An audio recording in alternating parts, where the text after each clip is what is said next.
Chairman সাহেব, আব্দুলের কাছে তো 10,000 টাকা পাইতাম, ওই তো সুদে আসলে 22,000 টাকা হয়ে গেছে। এখন তো টাকা পয়সা না দিয়া শহরে চলে গেছে। এখন তো বাড়ি ভিটাটা আছে, এখন যদি আপনার একটা ব্যবস্থা করে, আপনার তো লাঠি টাটিয়াল আসছিল বাহিনী, ব্যবস্থা করে যদি কিছু করে দিতেন তাহলে খুব ভালোই হইতো আমার।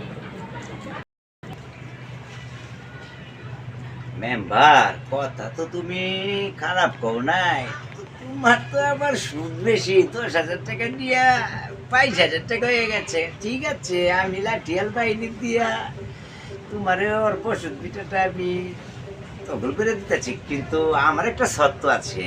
শর্তটা হইতেছে তুমি অর্ধেকটা আমারে দিবা আর অর্ধেকটা তুমি নিবা।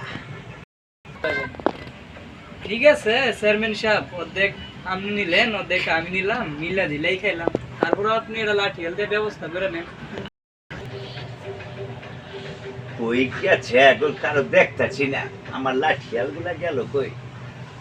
ওই কলির মধ্যে তোরা লাঠিলে বাইরে তো যা, কাম আছে একটা। আই করতেছে একটা পানলে আর ওই আমার হুক্কাটা লয়ে আয়।